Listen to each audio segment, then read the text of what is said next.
जय हिंद साथियों, हार्दिक अभिनंदन एवं स्वागत है आपका अपने परिवार वीपी स्टडी ग्रुप में। जैसा कि आप सभी जानते हैं कि जनरल साइंस की यह एक बेहतरीन सीरीज चल रही है, जिसमें हम अभी तक कुल 21 सेटों का सोल्यूशन कर चुके हैं। आज का सेट यह 22वां होगा। यह न्यूमेरिकल आधारित सेट है। चलिए, तो समय को बिना खराब किए प्रारंभ करते हैं आज का अपना 22वां सेट। हम प्रतिदिन प्रत्येक सेट में 25 प्रश्नों का बेहतरीन डिस्कशन करते हैं। तो आइए स्टार्ट करते हैं 22वां सेट। पहला प्रश्न कहता है, यदि 40 न्यूटन भार वाली कोई लड़की 160 वाट की शक्ति से 20 सेकंड तक रस्सी पर चढ़ती है तो उसकी कितनी ऊंचाई तक पहुंच जाएगी। देखिए, एच के बारे में पूछ रहा है। एच एच पूछ रहा है, और जो दिया हुआ है वो पहले सवाल से निकाल लेते हैं। देखिए, भार दिया हुआ है। भार बोले तो मास मास दिया हुआ है कितना, 40 न्यूटन। ठीक है, 40 न्यूटन दिया हुआ है। और समय दिया हुआ है, शक्ति 160 वाट की शक्ति यानी पी दिया हुआ, पावर दिया हुआ है, शक्ति 160 वाट। ठीक है, तो अब हमको देखना है कि मास टी और पी और एच में कौन सा रिलेशन होता है। तो देखिए, एक फॉर्मूला होता है, मैंने पहले भी बताया इसको। शक्ति बराबर होता है, शक्ति यानी power equal to P equal to mgh/t। mgh/t। तो चलिए फॉर्मूला में सब कुछ पुट कर लेते हैं। तो पी शक्ति दिया हुआ है 160 वाट। ठीक, मास दिया हुआ है 40 न्यूटन, और जी का मान है होता है 10 मीटर पर सेकंड स्क्वायर, और एच पूछ ही रहा है, और टी का मान दिया हुआ है 20 सेकंड। तो इसको सॉल्व करते हैं तो एच इक्वल टू हो जाएगा 160 गुणे 20 बटे 40 गुणे 10। एक जीरो से जीरो कट गया, इससे ये कट गया, और दो से ये 4 कट गया तो 2 बच गया, और ये 2 से 16 कट गया तो 8। तो ये आ गया टोटल आपका एच इक्वल टू 8 मीटर। ठीक है, एच इक्वल टू 8 मीटर। देखिए ऑप्शन में कहा है, ऑप्शन सी कह रहा है 8 मीटर। तो यहाँ आपका सही उत्तर हो जाएगा सी। मोहन का वजन 40 किलोग्राम है तथा वह 10 सेकंड में 50 सीढ़ियां चढ़ जाता है। यदि प्रत्येक सीढ़ी की ऊंचाई 15 सेंटीमीटर हो तो मोहन की शक्ति क्या होगी। जी का मान दिया हुआ है 10 मीटर पर सेकंड स्क्वायर। देखिए, एक एक सवाल सवाल से सब कुछ निकाल के रख लेते हैं बाहर। वजन यानी मास दे रहा है, मास एम, जिसको एम कहते हैं। एम कितना है, 40 किलोग्राम, 40 के जी। ठीक है, फिर अगला जी का मान दिया हुआ सवाल में, जी इक्वल टू 10 मीटर पर सेकंड स्क्वायर। ठीक, फिर एच का मान, एच प्रत्येक सीढ़ियों की ऊंचाई। तो यहाँ एक सीढ़ी की ऊंचाई दिया, एक स्टेप सीढ़ी की ऊंचाई दिया हुआ है 15 सेंटीमीटर। इस 15 सेंटीमीटर को हम मीटर में बदलेंगे तो 15/100 कर लेंगे तो ये मीटर हो जाएगा, मीटर। समय दिया हुआ है 10 सेकंड, समय दिया हुआ है 10 सेकंड। अब देखिए, यदि एक सीढ़ी की ऊंचाई एक सीढ़ी की ऊंचाई एक सीढ़ी की ऊंचाई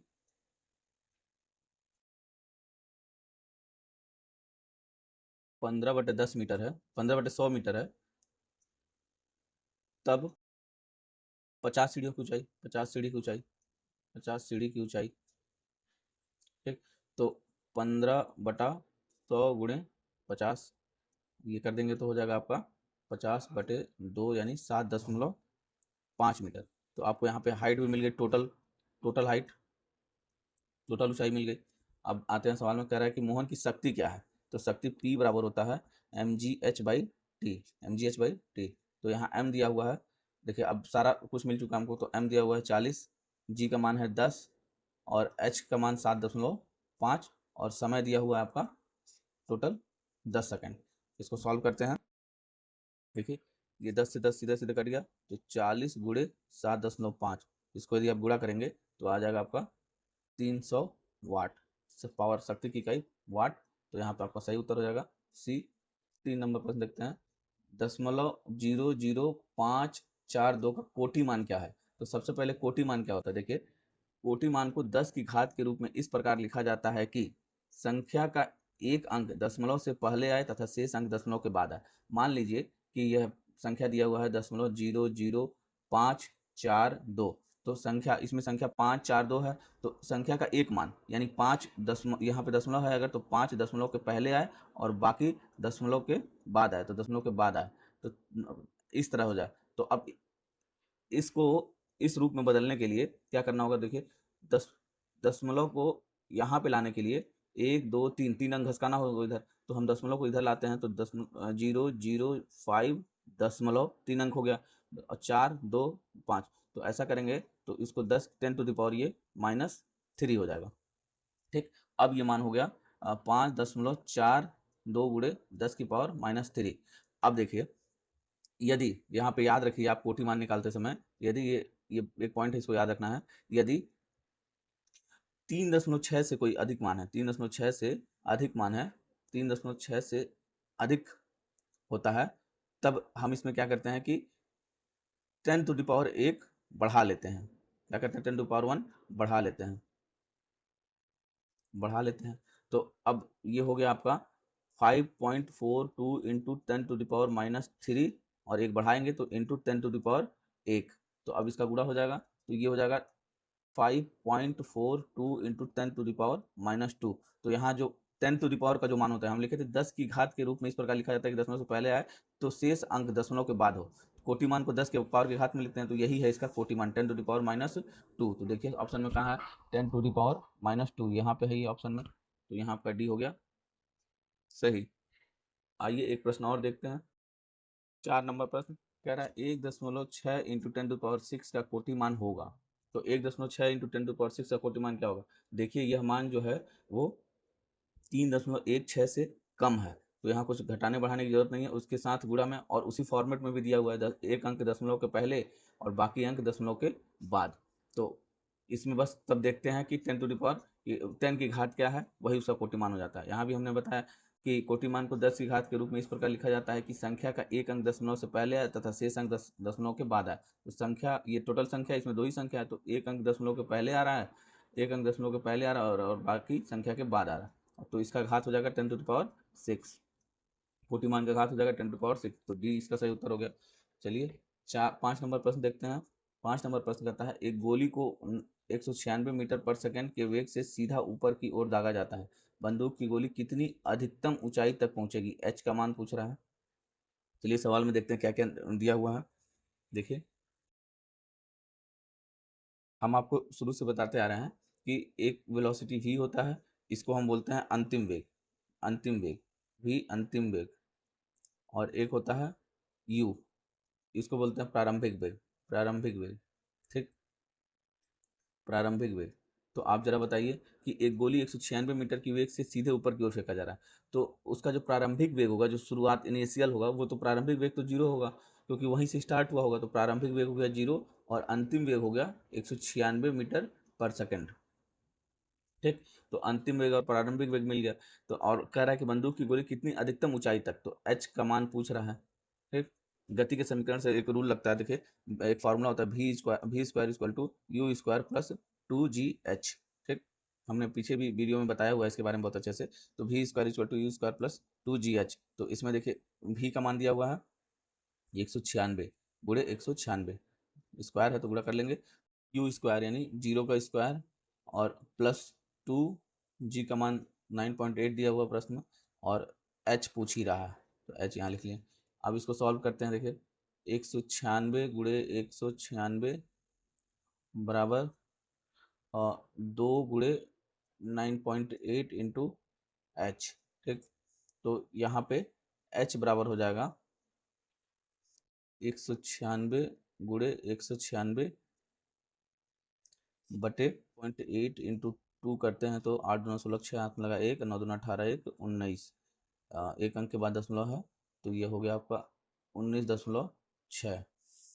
अब देखिए ये एक दशमलव काट कर यहाँ एक ऊपर 0 बढ़ा सकते हैं, 196 से 196 कट जाएगा अब, तो ये 1960 आंसर आ गया आपका। देख लीजिए 1960 मीटर कहाँ पे है, यही ऊंचाई होगी 1960 मीटर। 6 नंबर प्रश्न देखते हैं। 10 किलोग्राम की एक वस्तु को 2 मीटर की ऊंचाई तक उठाया जाता है, वस्तु पर इस दौरान किया गया कार्य ज्ञात करिए। कार्य, तो W बराबर होता है mgh। ठीक, तो W बराबर होता है mgh और m का मान दिया हुआ है, 10 kg, और ध्यान से देखिए h का मान दिया हुआ है 2 और g का मान दिया हुआ है 9.8। तो यहाँ से आप सॉल्व कर लेंगे सिंपल सा, W बराबर mgh में रख देंगे इसको, तो m हो गया 10, g का मान 9.8 इंटू h का मान 10 दूना 20 गुणे 9.8 हो जाता है आपका, और ये इसको गुणा करेंगे तो 196, यही आपका जूल में आएगा आंसर, क्योंकि कार्य है देखिए 196 जूल आपका सही उत्तर हो गया, ए आपका सही उत्तर हो गया। 7 नंबर प्रश्न देखते हैं। कार्य की मात्रा 1 जूल के बराबर है। कार्य की मात्रा 1 जूल के बराबर है। देखिए कार्य बराबर होता है, ध्यान से देखेंगे, कार्य बराबर होता है, कार्य बराबर होता है बल गुणे विस्थापन, बल गुणे विस्थापन। ठीक है, कार्य बराबर होता है बल गुणे विस्थापन। तो या इसी को कहते हैं W बराबर बल यानी F और विस्थापन यानी S। इसको हम D से भी डिनोट करते हैं, विस्थापन को D से भी डिनोट करते हैं। तो ठीक है, तो अब देखिए कार्य का मात्रक क्या हुआ, कार्य का मात्रक हम लोग जूल लिखते हैं, ठीक, और बल का मात्रक न्यूटन लिखते हैं, और विस्थापन का मात्रक मीटर। तो अब newton into metre, newton into metre को जूल कह सकते हैं हम लोग, न्यूटन इंटू मीटर को हम लोग जूल कह सकते हैं। ठीक, अब देखिए दूसरा, शक्ति, शक्ति बराबर होता है, शक्ति बराबर, शक्ति P बराबर होता है W by T, W by T. W यहाँ क्या है, कार्य, और T क्या है, समय। W बराबर होता है P बराबर होता है W बाई टी, और W कार्य है और T समय है। तो देखिए यहाँ भी हम इसको जूल पर सेकंड कह सकते हैं, कार्य का मात्रक जूल और समय का मात्रक सेकंड, तो जूल पर सेकंड कह सकते हैं। और जूल, जूल पर सेकंड को ही हम लोग वाट भी कहते हैं, वाट। ठीक, इस फॉर्मूले से अगर हम टी, ध्यान से देखिए, पी यहाँ हो गया आपका शक्ति पावर, और टी हो गया समय, टी हो गया क्या, समय। तो यहाँ पावर, यहाँ कार्य, तो कार्य बराबर शक्ति इंटू समय भी हो सकता है। तो शक्ति इंटू समय, तो शक्ति का मात्रा हो गया वाट और समय का मात्रा हो गया सेकंड। तो देखिए वाट सेकंड पर सवाल में कहा दिया है, वाट इंटू सेकंड, वाट इंटू सेकंड। तो ये आपका सही उत्तर हो गया ए। देखिए थोड़ा सा उलझा हुआ प्रश्न था, ध्यान से देखने, एक बार मैं फिर से रिवीजन करता हूँ। देखिए कार्य बराबर होता है बल गुणे विस्थापन, जिस कार्य का मात्रक जूल और बल का मात्रक न्यूटन इंटू मीटर। ठीक, और जूल, जूल को हम न्यूटन मीटर कह सकते हैं। अब देखिए शक्ति बराबर होता है कार्य बटा समय, और कार्य बराबर होता है शक्ति इंटू समय, तो कार्य बराबर शक्ति इंटू समय। तो यही तो पूछ रहा था कि एक मात्र 1 जूल के बराबर होता है, तो किसके जूल के बराबर होता है, कार्य वाट इंटू सेकंड के जूल के बराबर होता है। तो यहाँ से ये प्रूफ हो गया। 8 नंबर प्रश्न देखते हैं। बराबर द्रव्यमान के दो पिंड क्रमशः 3v और 2v के वेग से गतिशील हैं, गतिज ऊर्जा का अनुपात क्या होगा। आइए गतिज ऊर्जा का अनुपात निकालते हैं। v1 का मान दिया हुआ है 3v, और v2 का मान दिया हुआ है 2v। ठीक है, और काइनेटिक एनर्जी का अनुपात पूछा, तो काइनेटिक एनर्जी 1 बटे kinetic energy 2 equal to half M v1 का स्क्वायर बटे हाफ एम v2 का स्क्वायर। ठीक है, अब इसको सॉल्व कर लेंगे। तो आइए मान रख के सॉल्व कर लेंगे। तो आप ध्यान से देखिए, इसमें हाफ, हाफ एम जो है ये इतना मान कांस्टेंट है, कांस्टेंट है, तो कांस्टेंट मान को हम छोड़ देते हैं, और अब लिखते हैं काइनेटिक एनर्जी 1 बटे kinetic energy 2 equal to v1 का स्क्वायर बटे v2 का स्क्वायर।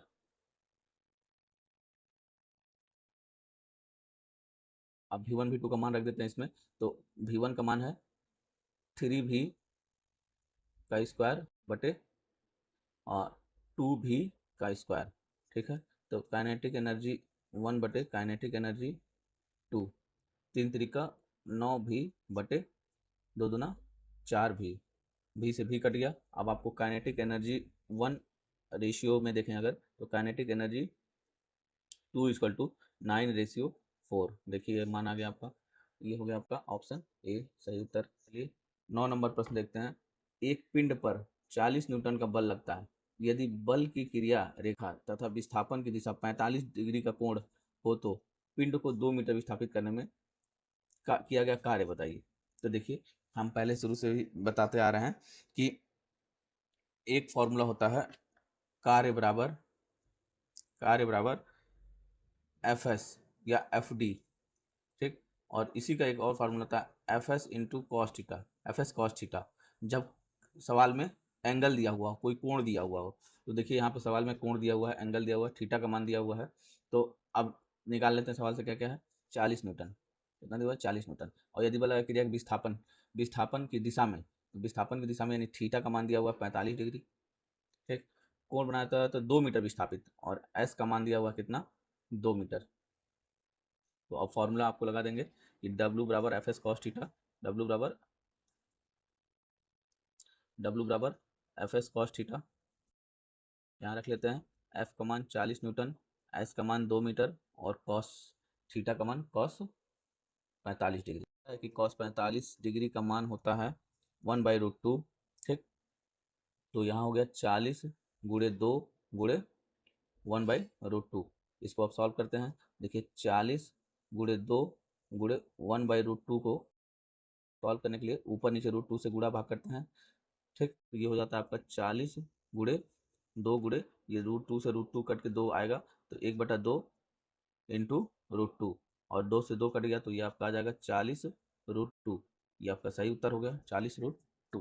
नंबर प्रश्न देखते हैं। एक पिंड पर 50 न्यूटन का बल लगाने के से पिंड की क्रिया में 30 डिग्री का कोण बनाते हुए 5 मीटर विस्थापित हो जाता है, तो किया गया कार्य बताइए। देखिए यहाँ दिया हुआ है F बराबर 50 न्यूटन, F बराबर 50 न्यूटन और थीटा का मान दिया हुआ है 30 डिग्री। ठीक, और डी का मान दिया हुआ है डिस्टेंस यानी विस्थापन 5 मीटर।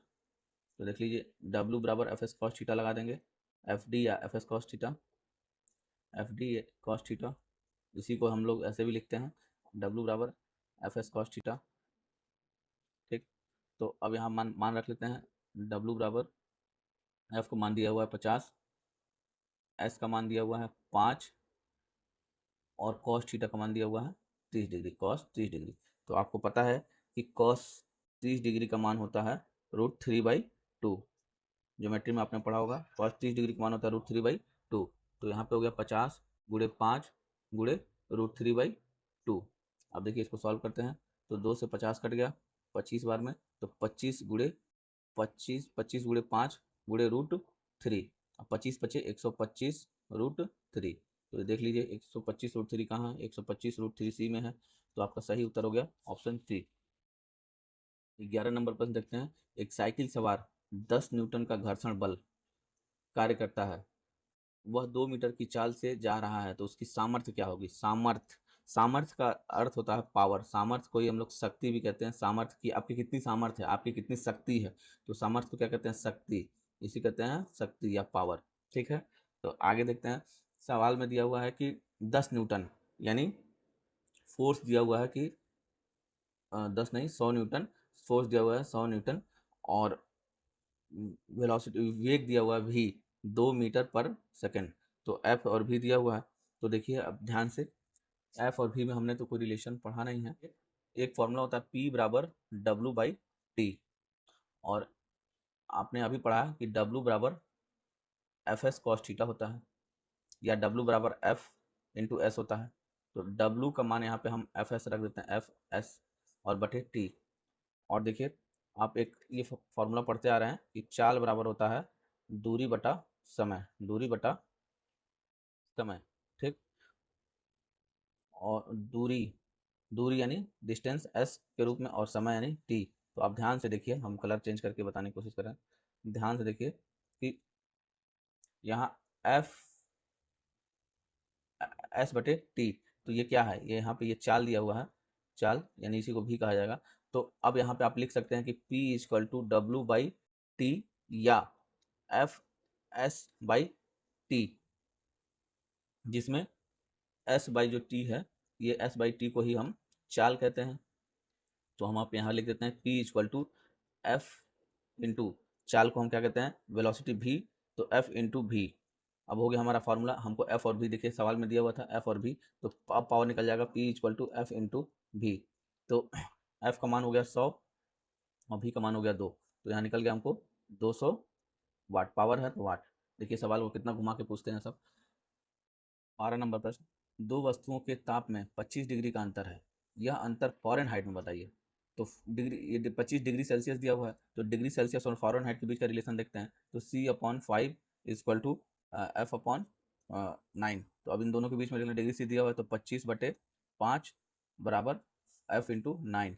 तो हो गया F इक्वल टू 25 इंटू 9/5, तो 25 9 पचे 45, तो 45 डिग्री होगा। ये 45 डिग्री का अंतर दिखेगा इसमें। देखिए ऑप्शन में कहाँ है 45 डिग्री, ऑप्शन बी आपका हो गया 45 डिग्री। चलिए 13 नंबर प्रश्न देखते हैं। कह रहा है कि एक साधारण मशीन में यदि यांत्रिक लाभ 40 है तथा वेगानुपात 50 है, तो इसकी दक्षता बताइए। तो देखिए इफिशियंसी मशीन के केस में बहुत ध्यान से समझिएगा। मशीन के केस में इफिशियंसी इक्वल टू होता है यांत्रिक लाभ बटे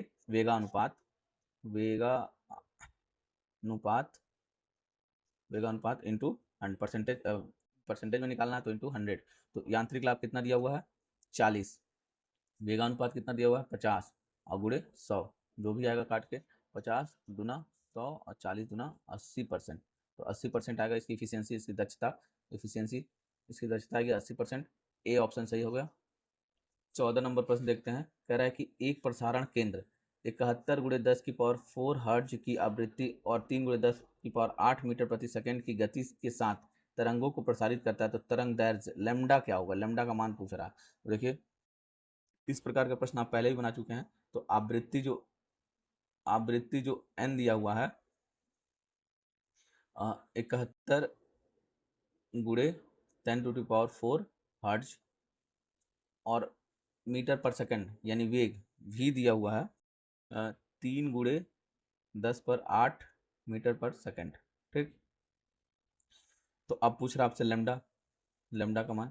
तो देखिए आप फार्मूला पढ़ चुके हैं, v बराबर n into lambda. N lambda जिसको सिंपल में बोलते हैं v equal to N lambda.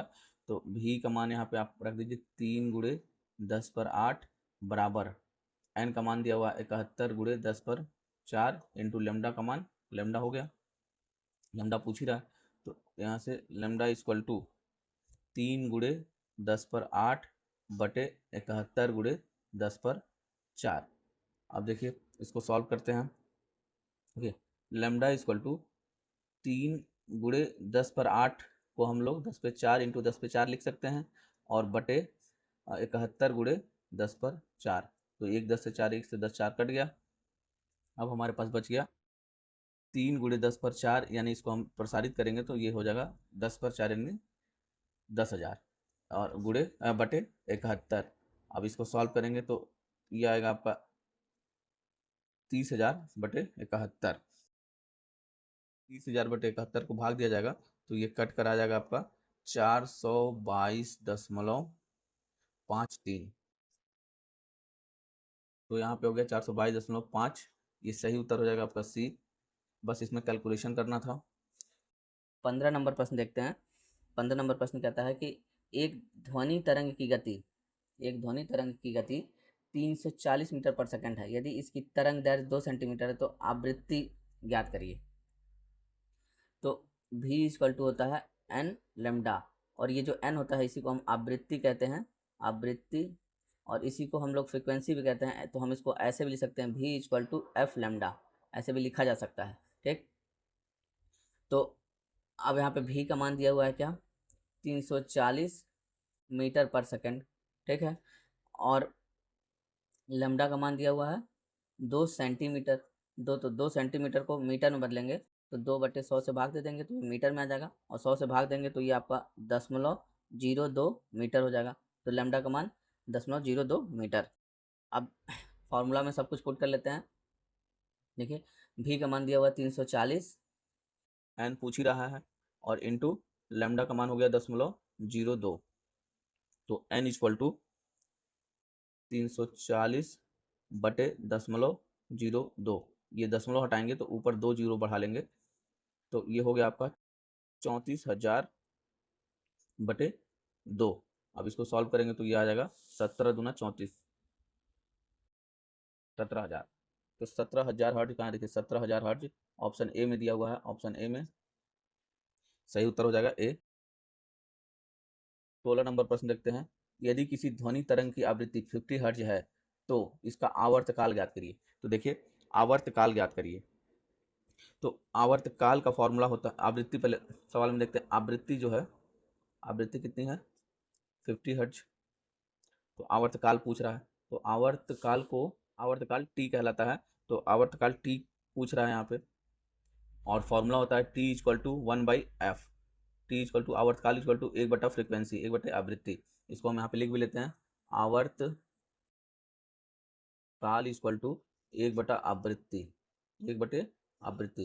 ठीक है, अब यहाँ से हमसे आवर्तकाल पूछ रहा है तो 1 बटे आवृत्ति, आवृत्ति का मान कितना देगा 50, तो 1/50 ये टाइम। तो अब यहाँ 1/50, एक से एक में 50 का भाग दे देंगे 0.0 फिर 0 फिर 0, 50 दुना 100, तो ये हो गया आपका 0.02। तो आवर्तकाल क्या हो गया 0.02।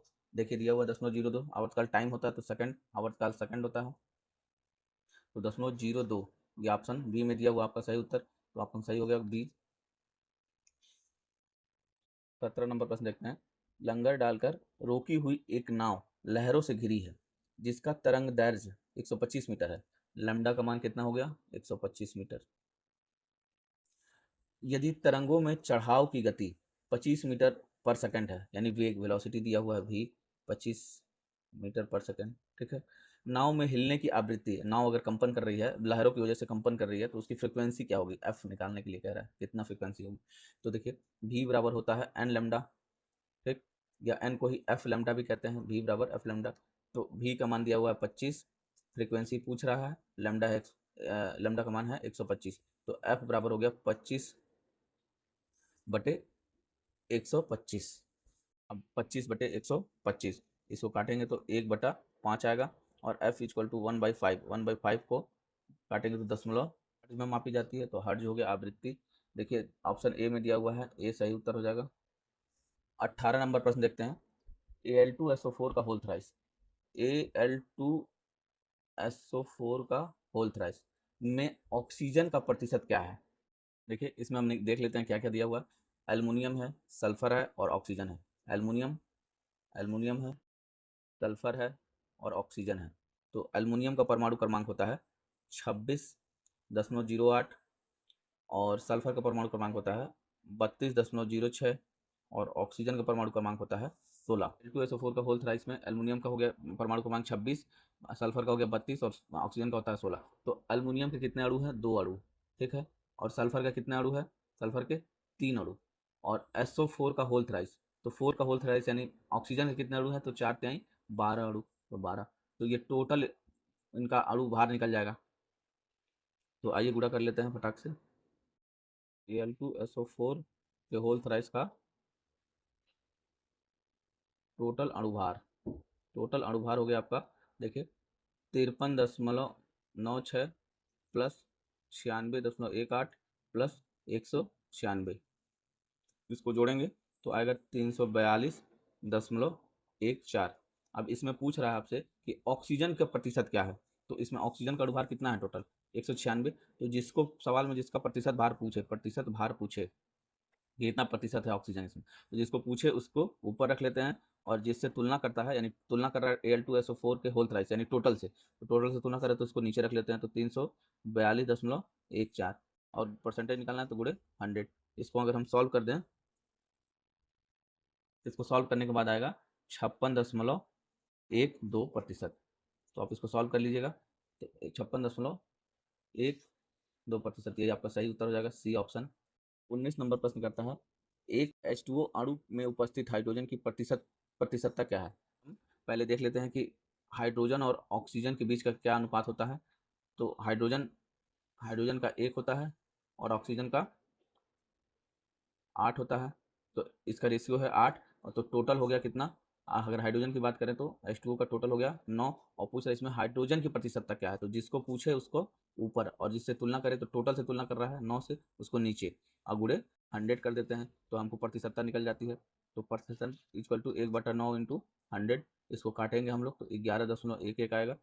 ऑप्शन बी इसका सही उत्तर हो जाएगा कि CaOH के होल ट्वाइस के अणु में कितने परमाणु मौजूद होते हैं। देखिए CaOH का होल ट्वाइस, तो अब ध्यान से देखिए, कैल्शियम का कितने अणु है, कितने परमाणु है, 1। ऑक्सीजन का कितना है, OH का होल ट्वाइस है तो ऑक्सीजन का भी होल ट्वाइस है, तो प्लस ऑक्सीजन का 2, अब प्लस हाइड्रोजन के 2, तो टोटल कितने होगा 5 अणु, 5 परमाणु। कितने इसमें, इस एलिमेंट में कितने टोटल परमाणु होगा 5। देखिए ऑप्शन कितना है 5। परमाणुओं को निकालने का यही तरीका होता है। नंबर प्रश्न देखते हैं। 90 ग्राम पानी में मौजूद मोल की संख्या ज्ञात करिए। तो सबसे पहले तो मोल का फार्मूला होना चाहिए, एक मोल H2O का अणुभार पहले निकाल लेते हैं। एक मोल H2O का अणुभार, तो H2O यानी हाइड्रोजन हो गया, तो इसका अणुभार हो गया, हाइड्रोजन का 2 अणु है तो हाइड्रोजन का परमाणु क्रमांक होता है 1, तो गुणे 2, प्लस ऑक्सीजन का परमाणु क्रमांक होता है 16, तो इसके एक ही अणु है तो 16, तो 16 और 2 18 हो गया टोटल। तो कितने ग्राम निकला? 18 ग्राम। ठीक है, तो अब पूछ रहा है कि अब मोलों की संख्या। तो मोल की संख्या ग्राम में भार बटे अणु भार। तो ग्राम में भार यहाँ सवाल में दिया हुआ देखो 90 ग्राम पानी, तो ग्राम में भार हो गया 90 अब बटे 18। अणु भार हम लोग निकाले हैं अभी 18 ग्राम, तो 90 बटा 18, तो 18 पच्चे 90, 5 ग्राम होगा। तो इससे ये स्पष्ट हो जाता है कि 90 ग्राम पानी में 5 ग्राम मोल उपस्थित है। 22 नंबर प्रश्न है, नाइट्रोजन के परमाणु में उपस्थित न्यूट्रॉनों की संख्या क्या है? देखिए, इससे पहले हम कुछ कॉन्सेप्ट देख लेते हैं परमाणु क्रमांक, परमाणु भार और द्रव्यमान संख्या, द्रव्यमान भार के बीच में। आइए ध्यान से देखिएगा, परमाणु संख्या या परमाणु क्रमांक, परमाणु संख्या या परमाणु क्रमांक को जेड से डिनोट करते हैं। जेड को ही हम परमाणु क्रमांक भी कहते हैं, जेड को ही हम परमाणु परमाणु क्रमांक कहते हैं। परमाणु क्रमांक ध्यान से एक बार में याद रखिएगा, परमाणु क्रमांक कहिए या परमाणु संख्या कहिए या परमाणु संख्या कहिए। ठीक, ये एटॉमिक नंबर, इसको हम इससे डिनोट करते हैं जेड से, जेड से डिनोट करते हैं। ठीक, तो परमाणु संख्या परमाणु क्रमांक की खोज मोजले नामक वैज्ञानिक ने की थी। कहीं मोजले लिखा रहता है, कहीं मोसले लिखा रहता है, तो मोजले नामक वैज्ञानिक ने की थी। किसी परमाणु के नाभिक में उपस्थित, अब देखिए ये कोई परमाणु है, परमाणु के नाभिक में प्रोटॉन और न्यूट्रॉन होते हैं और इलेक्ट्रॉन बाहरी कक्षा में चक्कर लगाते हैं। इलेक्ट्रॉन जो होते हैं बाहरी कक्षा में चक्कर लगाते हैं। तो किसी भी परमाणु के नाभिक में उपस्थित प्रोटॉन की कुल संख्या उस परमाणु की परमाणु संख्या कहलाती है। तो जो नाभिक में जितने प्रोटॉन होंगे उतना ही उसका परमाणु क्रमांक भी होगा, वही उसकी परमाणु संख्या भी कहलाती है। उसी को हम कहते हैं जेड भी कह लेते हैं। तो यहाँ भी देखिए, परमाणु के नाभिक में प्रोटॉनों की संख्या बराबर परमाणु संख्या। तो हमको हमेशा ये बात याद रखना है कि P equal to Z, Z यानी P यानी परमाणु के नाभिक में प्रोटॉनों की संख्या। तो यहाँ पे देखिए प्रोटॉनों की संख्या उस जितनी प्रोटॉन की संख्या होगी उतना ही परमाणु संख्या होगा उस पदार्थ का, उस मटेरियल का उतना ही परमाणु संख्या भी होगा। तो P इक्वल टू जेड। तो यह बात हमेशा याद रखिए कि प्रोटॉनों की संख्या बराबर परमाणु संख्या। तो नाभिक में जितने प्रोटॉन होते हैं उतनी ही उसकी परमाणु क्रमांक भी होती है, उसको परमाणु संख्या भी होती है। तो देखिए इसको ऐसे डिनोट किया जाता है। अगर हम बात करें कि किसी मान लीजिए कोई मटेरियल एक्स है, तो इसका परमाणु क्रमांक जो होगा जेड, यहाँ नीचे की तरफ डिनोट किया जाएगा। परमाणु क्रमांक यहाँ जेड नीचे की तरफ डिनोट किया जाएगा। इसको परमाणु संख्या कह लीजिए या अभी परमाणु क्रमांक भी कह लीजिए, परमाणु क्रमांक कह लीजिए। ठीक है, और ऊपर की तरफ परमाणु भार या परमाणु द्रव्यमान व्यक्त किया जाता है। तो अभी हम आगे बताएंगे परमाणु भार के बारे में। ऊपर, और इसको ए से डिनोट करते हैं। आइए इसे भी समझ लेते हैं। परमाणु द्रव्यमान, तो परमाणु द्रव्यमान कहिए या इसी को कहते हैं परमाणु भार, परमाणु भार या एटॉमिक मास। ठीक, परमाणु भार कहिए, परमाणु द्रव्यमान कहिए, एटॉमिक मास कहिए, बात एक ही है। तो देखिए ये क्या होता है, किसी भी परमाणु के नाभिक में, मान लीजिए ये परमाणु है, इसका नाभिक है, कोई किसी भी पदार्थ का परमाणु है उसका नाभिक है, इसमें उपस्थित प्रोटॉनों और न्यूट्रॉनों की कुल संख्या। अब देखिए ये कहता है कि कोई नाभिक है, इसमें प्रोटॉन और न्यूट्रॉन होंगे और बाहरी कक्षा में इलेक्ट्रॉन चक्कर लगाते हैं, बाहरी कक्षा में इलेक्ट्रॉन चक्कर लगाते हैं। तो इनके परमाणु के नाभिक में जो प्रोटॉन और इलेक्ट्रॉन है, ये प्रोटॉन और न्यूट्रॉन, प्रोटॉनों और न्यूट्रॉनों की संख्या को हम क्या कहते हैं, परमाणु द्रव्यमान कहते हैं। और परमाणु द्रव्यमान को ए से डिनोट किया जाता है, परमाणु द्रव्यमान कहते हैं। देखिए, या द्रव्यमान संख्या भी कहते हैं, यही देखिए ए। अब ये जो ए है इसी को हम कहते हैं क्या, परमाणु भार या द्रव्यमान संख्या। सबको ए से डिनोट करते हैं। ये मैंने 3 बातें बोली, देखिए फिर से सुनिए। परमाणु द्रव्यमान, परमाणु भार या द्रव्यमान संख्या, इन सबों को किससे डिनोट करते हैं, ए से। और ए होता क्या है, तो किसी परमाणु के नाभिक में उपस्थित, नाभिक में ये सेंटर नाभिक है, नाभिक में उपस्थित प्रोटॉनों और न्यूट्रॉनों की कुल संख्या को योग को उस परमाणु का परमाणु द्रव्यमान कहते हैं। तो आप यहाँ से याद रखिए, देखिए ए क्या होता है, ए परमाणु द्रव्यमान, और परमाणु द्रव्यमान प्रोटॉन और न्यूट्रॉनों की कुल संख्या होती है। तो यहाँ से हम देखिए, अगर ऊपर हम लोग यहाँ पढ़े थे कि प्रोटॉन बराबर प्रोटॉनों की संख्या बराबर परमाणु संख्या, तो प्रोटॉनों की संख्या की जगह पे अगर हम जेड लिख लें, प्रोटॉनों की संख्या की जगह पे अगर हम जेड लिख लें तो कोई दिक्कत नहीं, क्योंकि प्रोटॉन की संख्या बराबर परमाणु संख्या होती है। तो ए बराबर हम जेड प्लस एन लिख सकते हैं। ठीक, और इसको अगर हम एन के रूप में निकालना चाहें, यानी न्यूट्रॉन, या एन क्या है, अब एन यहाँ न्यूट्रॉन है, एन क्या है, न्यूट्रॉन है। तो न्यूट्रॉन, यहाँ से न्यूट्रॉन निकालना चाहें तो n बराबर a माइनस जेड लिख सकते हैं, n बराबर a माइनस जेड लिख सकते हैं। तो आप अच्छे से समझ गए होंगे। आइए देखिए यहाँ पे एक एग्जाम्पल दिया हुआ है, देखते हैं। देखिए सोडियम के ऊपरी हिस्से पे जो लिखा हुआ है ये इसका परमाणु भार है। ये क्या है? परमाणु भार है, परमाणु भार है। और नीचे जो लिखा हुआ है यहाँ पे 11, ये इसका परमाणु क्रमांक है, परमाणु क्रमांक है। ठीक है। जेड को हम क्या बोलेंगे? जेड को परमाणु संख्या, जेड को क्या बोलेंगे? परमाणु संख्या। और ए को क्या बोलेंगे? ए को क्या बोलेंगे? परमाणु भार। ठीक। अब देखिए प्रश्न देख लेते हैं। कह रहा था कि नाइट्रोजन के परमाणु में उपस्थित न्यूट्रॉनों की संख्या क्या होगी? तो न्यूट्रॉनों की संख्या पूछ रहा है इसमें। तो नाइट्रोजन का परमाणु भार होता है 14 और इसका क्रमांक होता है 7। ठीक है। ये हो गया इसका परमाणु भार, परमाणु भार। और ये इसका परमाणु संख्या, परमाणु संख्या। ठीक।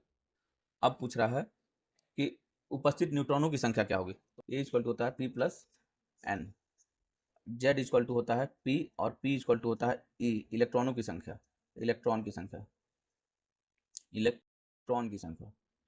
जितने प्रोटॉन होंगे उतने ही इलेक्ट्रॉन होंगे।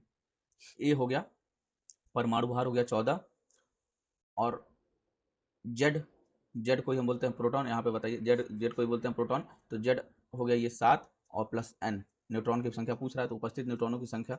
तो एन निकाल लेंगे यहाँ से। तो एन इक्वल टू हो जाएगा 14 माइनस 7 इक्वल टू 7। तो एन बराबर 7 आ जाएगा। न्यूट्रॉनों की संख्या कितनी हो जाएगी? 7। देखिए 23 नंबर प्रश्न देखते हैं। 23 नंबर प्रश्न कहता है एक तत्व के नाभिक में 15 प्रोटॉन है, 22 न्यूट्रॉन है। तो प्रोटॉनों की संख्या कितनी है? प्रोटॉन है 15 और न्यूट्रॉन है, न्यूट्रॉनों की संख्या कितनी है? 22। ठीक है। तो द्रव्यमान संख्या, तो द्रव्यमान संख्या पूछ रहा है, तो द्रव्यमान संख्या कितनी होगी? तो देखिए हमको पता है कि ए बराबर होता है पी प्लस एन। प्रोटॉनों की संख्या कितना दिया हुआ है? 22 और न्यूट्रॉनों की संख्या कितना दिया हुआ है? 15। हमसे पूछ रहा है द्रव्यमान संख्या, इसी को कहते हैं द्रव्यमान संख्या। तो 22 प्लस 15 हो जाएगा आपका 37। आपका सही उत्तर हो गया डी, डी सही उत्तर हो गया। 24 नंबर देखते हैं। एक तत्व के आइसोटोप की द्रव्यमान संख्या 298 है। तो द्रव्यमान संख्या, द्रव्यमान संख्या दिया हुआ है आपका, द्रव्यमान संख्या ए इक्वल टू 298। ठीक है। और यदि इसमें नाभिक में 196 न्यूट्रॉन है तो न्यूट्रॉनों की संख्या दिया हुआ है कितना? 196। तो पूछ रहा है इसका परमाणु संख्या क्या होगा? तो देखिए परमाणु संख्या यानी जेड पूछ रहा है, परमाणु संख्या, परमाणु संख्या जेड पूछा जा रहा है। ए बराबर होता है पी प्लस एन। ठीक। हमको पहले से पता है जेड बराबर होता है पी, तो ए बराबर होता है पी प्लस एन। तो ए बराबर, तो हम लोग यहाँ लिख सकते हैं जेड प्लस एन। तो देखिए अब यहाँ से हमको जेड निकालना है, तो जेड बराबर हो गया ए माइनस एन। हमको ए और एन दोनों पता है। ए का मान है 298 और एन का मान है 196। 298 में से 196 घटाएंगे तो आपका आ जाएगा कितना? 102। 102 आपका बी में दिया हुआ सही उत्तर। 25 नंबर प्रश्न तक देखते हैं। यदि 10 ओम के एक प्रतिरोध में 1.5 एम्पियर की विद्युत धारा बनी रहती है तो 1 मिनट में निष्कासित ऊर्जा की मात्रा कितनी होगी? 1 मिनट में निष्कासित ऊर्जा की मात्रा। देखिए आई इक्वल टू दिया हुआ है 1.5 एम्पियर। ठीक है। आर इक्वल टू दिया हुआ है 10 ओम। ठीक। और टी दिया हुआ है 1 मिनट। 1 मिनट का मतलब हुआ 60 सेकेंड। ठीक है।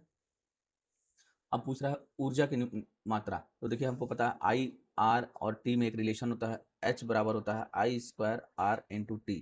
ठीक।